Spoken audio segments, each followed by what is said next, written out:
hoy escuché y leí que el ex jefe de la bancada, la primera minoría del Senado, ha decidido renunciar a su lugar en el Consejo de la Magistratura y lo ha hecho no sin ponerle un poquito de su pintoresquismo regional a la decisión, ¿no? Porque parece que lo presenta como un gesto de generosidad. Lo presenta como un gesto de generosidad y dice: he oído que el juez Ramos Padilla pedía mi salida del Consejo de la Magistratura, cosa que justamente el hombre estaba anunciando, y después de decir eso dice: el señor Ramos Padilla, el juez Ramos Padilla, tiene que saber que yo iba a tratar su situación asegurando todas las garantías constitucionales.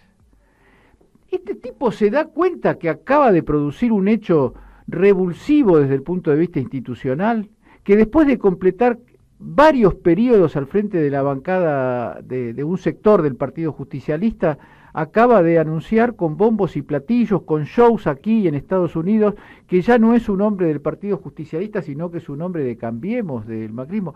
Yo la verdad es que si alguien como Pichetto me dice te voy a respetar todas las garantías constitucionales, me escondo adentro del ropero. La verdad es que no es un tipo cuya palabra hoy podrá tener otros méritos, yo no voy a discutir, la sinceridad es un atributo, pero es un atributo. El tipo puede ser un buen negociador, un buen articulista. En estos días hemos leído ríos de tinta sobre las virtudes reales y algunas francamente fantasiosas, fantásticas que tendría Pichetto. Hay un escritor, de cuyo nombre me olvidé antes de venir al programa, que dice que Pichetto es el acontecimiento político del siglo XXI.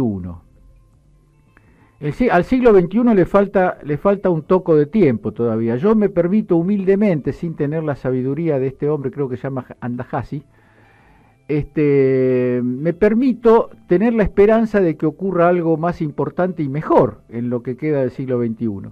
Si todo lo que podemos esperar del siglo XXI es la emergencia de un personaje del pasado, de un personaje que ha visitado todas las carpas políticas, que ha tenido un desempeño bueno en algunos casos, opinable, como siempre se trata de un político, pero la verdad que convertir a un burócrata parlamentario en un personaje del siglo necesita una voluntad de transformar la realidad muy, muy grande. De manera que la promesa que leí, una promesa que ya no tiene valor porque no va a ser parte, no va a ser de la partida en la evaluación de la gestión de Alejo Ramos Padilla, pero esa promesa la verdad que podría habérsela guardado porque suena un poquito a chanza, a chiste de mal gusto. Un tipo que acaba de producir el hecho tremendo que produjo él en las instituciones argentinas.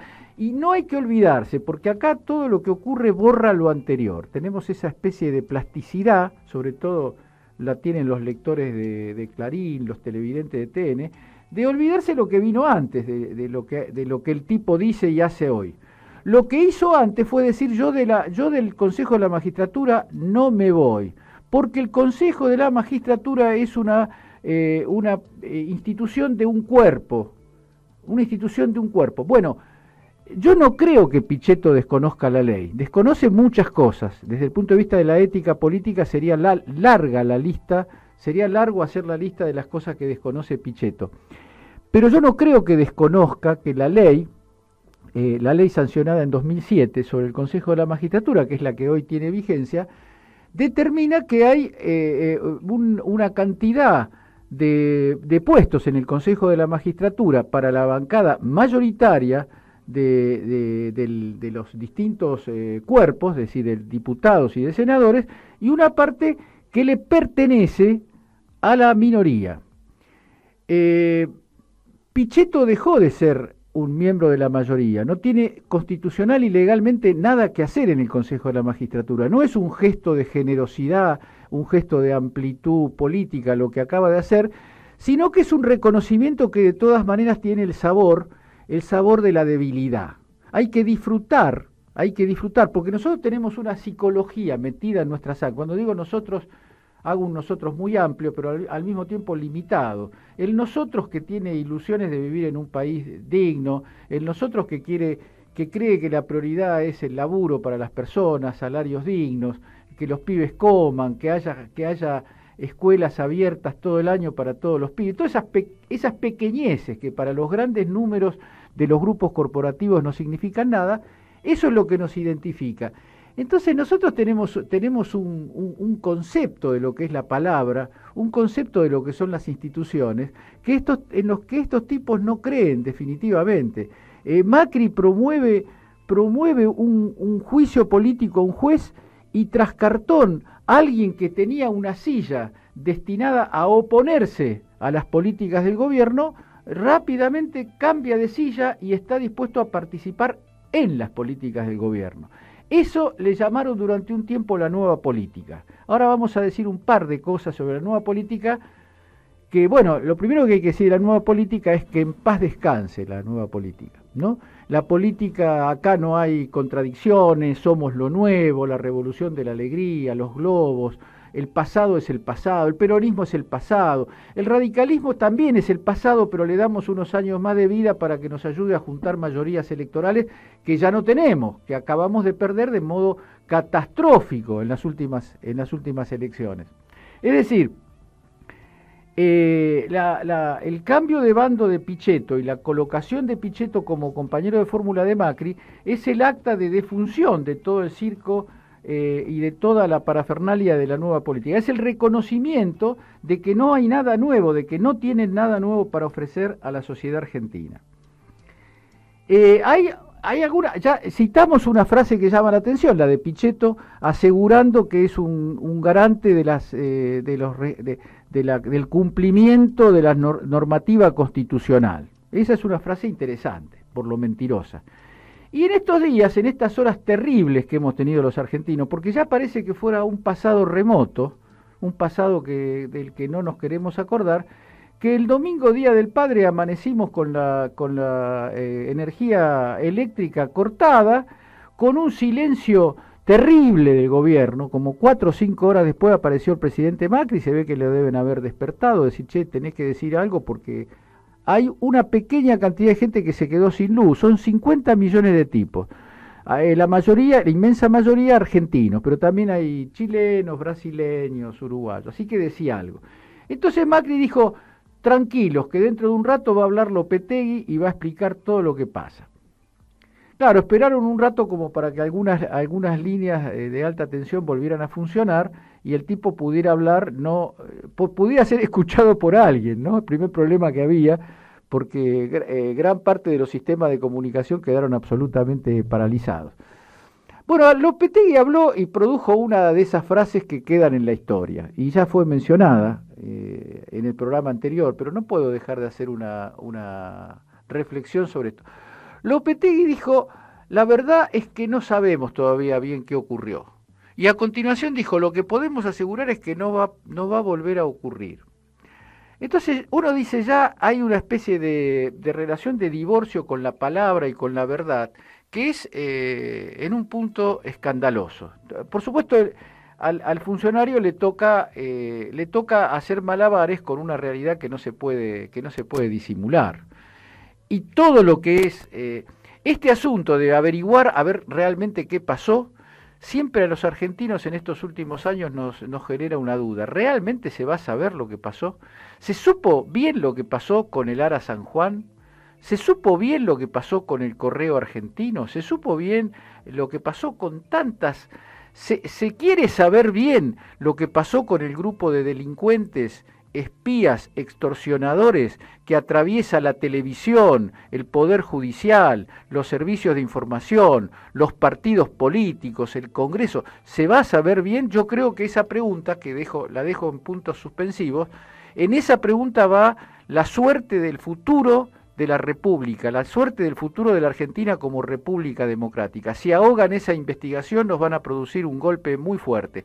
A mí me alienta las palabras de Pichetto, no porque le crea a Pichetto, sino porque Pichetto es un hábil calculador de las relaciones de fuerza, un hombre de instinto político que sabe hasta dónde se puede tensar una cuerda y dónde hay que dejar de tensarla. Entonces me da la impresión de que el hombre entra en la cuenta, iba a decir entra en la conciencia, pero entra en otra cuenta, entra en la cuenta regresiva. Faltan muy pocos días para que se lance un proceso electoral que en realidad no se va a lanzar, sino que ya está lanzado y que ya tiene elecciones en un conjunto de provincias y que el domingo pasado arrojó, nunca mejor usado el verbo, arrojó por la borda al Cambiemos de Santa Fe, que supo pelear mano a mano la elección a gobernador. Fue una verdadera paliza en Santa Fe. Lo de Tierra del Fuego no sé cómo calificarlo, es muy escaso el electorado de Tierra del Fuego, pero el macrismo, el poder oficial de la República Argentina, el partido de gobierno de la República Argentina, sacó un poco más de un 3% en la elección de Tierra del Fuego. Después perdieron en todas las demás del domingo pasado y en casi todas las demás que se vienen haciendo durante el año. Es decir, mientras asistíamos al operativo Euforia, mientras asistíamos a la descarga de noticias optimistas que decían con Pichetto los mercados, con Pichetto el riesgo país baja, con Pichetto está tranquilo Estados Unidos y entonces eso nos asegura el futuro, bueno, el domingo tuvimos una fotografía parcial, ciertamente parcial, de la situación política de la Argentina, que sumada a todas las noticias que trajeron otros domingos anteriores, dan la sensación de que hay un macaneo pornográfico en los medios de comunicación, que se nos está tratando de vender una Argentina que no existe y que la gente le está dando la espalda de una manera, de una forma rotunda como pocos esperaban en estas horas. El dato que yo les comento, tengo que hacer mejor las cuentas, pero estuve haciendo una mini investigación sobre las elecciones legislativas de 2019, legislativas y de gobiernos, las elecciones de 2019, comparadas con las elecciones legislativas de 2015. Es una experiencia que no es difícil de hacer, se accede fácilmente a estos datos, y arroja un saldo muy esclarecedor. Cambiemos perdió en promedio en las elecciones provinciales que ya se han hecho un 15%, entre un 14%, para ser más fiel, entre un 14 y un 15%. Algunos dicen que Cambiemos llegó al 42% de la legislativa, mis cálculos dan otra cosa, dan un poco más abajo.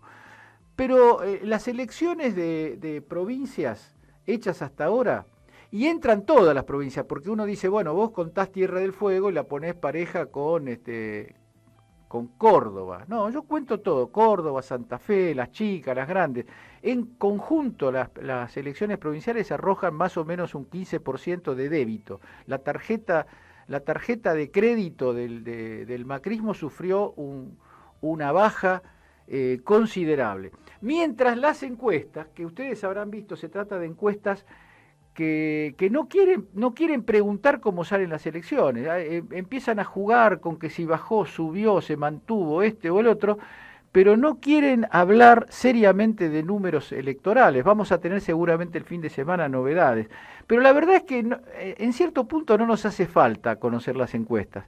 Sabemos el clima de la calle y tenemos las noticias electorales, que lo mejor que la mejor base de datos para pensar cómo va a salir una elección próxima, es ir estudiando cómo van saliendo las elecciones que se hacen, porque ahí no es Bachmann o me sale ninguna, o Pinaya, no es Bachmann ni Pinaya los que preguntan, sino que hay una urna y la gente vota. Los votos en la urna han producido un resultado catastrófico para el oficialismo. Es cierto que faltan las elecciones de la Ciudad de Buenos Aires, también faltan las de las provincias de Buenos Aires, pero los términos en el segundo caso no son tan halagüeños como algunos podían augurar. Todos los finales de régimen tienen algunos rasgos comunes. Hay un punto, me gusta volver a la situación de la dictadura cívico-militar, nacida en 1976. Uno se preguntaba, ¿cómo puede estar sucediendo esto y que no pase nada? ¿Cómo puede estar sucediendo la mentira, el crimen, el atropello, sin que haya registro en la sociedad de lo que está pasando? En un momento, estos operativos de burbujas mediáticas, de burbujas informativas, de cierre de los canales de información, de las fuentes de información, eclosiona. Y yo tengo muy clarito cómo eclosionó en el año 1982. Eclosionó en una guerra que libraban los muchachos argentinos contra el imperio inglés, que los medios de comunicación accesibles en ese momento decían que estábamos ganando. Y cada día había una noticia que decía 2, 3, 4 batallas libradas por nuestras tropas exitosas. Y un día apareció un cartel en televisión que decía el combate de Puerto Argentino ha terminado. Con esa frase, aparentemente inesperada, insólita, se cerró un capítulo. Se cerró el capítulo de la guerra y se cerró el capítulo de la dictadura. Después que apareció esa frase en los televisores, no hubo más dictadura, hubo un circo donde apareció Galtieri, el otro, Viñone, como un emergente, digamos, como una albacea de la ruina de la dictadura. Bueno, yo no quiero hacer parangones mecánicos. Yo creo que todo proceso de mentira sistemática, de generación de falsedades con alta complejidad tecnológica, es cierto que la de la dictadura era mucho más primitiva que la de Marcos Peña, pero se las traía también porque además no tenían la mínima voz que pudiera alternar, que pudiera discutir con eso. Ahora por lo menos estamos en las sierras maestras de la comunicación librando pequeñas batallas, pero todo termina así.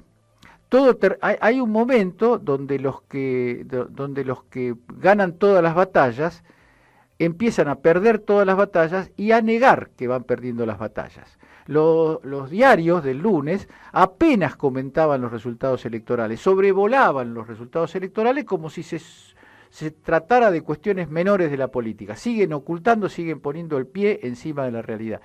Y todavía ensayan el grotesco recurso de festejar una inflación del 56% anual. Esto no hace falta que yo lo explique, porque cualquiera de los oyentes ha visto los titulares que dicen bajó la inflación. La inflación de 3,1% mensual es titulada como bajó la inflación. Uno hace el cálculo retrospectivo del último año, estamos en 56%. Menos mal que bajó la inflación, hay que decir. Y después bajó el riesgo país y después mejoró la performance de los bonos, los mercados están contentos, otra vez una burbuja, otra vez vamos ganando. En los medios de comunicación va ganando este gobierno. No quiero hacer equiparaciones y tampoco me importa que alguien utilice esto que estoy diciendo para decir, Moca compara la dictadura con el gobierno. Son fenómenos políticos distintos, historias distintas. Sobre todo lo que tiene de distinto esto es que el pueblo argentino le ha dicho nunca más a las dictaduras cívicos militares. Y ahora está resistiendo exitosamente, como lo están mostrando esto que estamos comentando, los resultados electorales, resistiendo exitosamente a un intento de poner a la Argentina en el mismo lugar neocolonial que lo quiso colocar la dictadura a través de otros medios, no tan concentrados en las armas, en los fusiles, en las torturas y en las desapariciones, no concentrados ahí, sino concentrados en la emisión de violencia verbal abundante, en una secretaria de seguridad que promueve la utilización de las armas, que todos los días trae algún muerto, sobre todo en los sectores populares, pero más concentrado en las fake news, más concentrado en la televisión, más concentrado en la generación de clima psicológico. Esto está entrando en un declive. Lo que antes se llamó la nueva política ha muerto. La nueva política, con Marcos Peña diciendo que la política es el pasado y ahora viene lo nuevo, que son ellos, que no son políticos, sino que son gurúes que tienen soluciones para todos los males, han tenido que recurrir a un personaje no de lo mejor, para decirlo de una manera suave, no de lo mejor de la vieja política. Y la vieja política tiene recursos y resorte. Ahora Pichetto se está juntando con sus viejos camaradas de armas, que rondan todos los 70 años, dicho esto con todo respeto, porque no estoy tan lejos de los 70 años, pero quiero decir, la verdad es que si Humberto Rollero y Pichetto y no sé quién más escuché por ahí, van a hacer la nueva política, yo le pediría especialmente a la gente joven que haga lo posible por mantener la vieja política. Y la vieja política, para la comprensión de las personas, de los militantes del campo popular, es defender al que no tiene defensa, al que no se lo defiende en los lugares centrales del poder.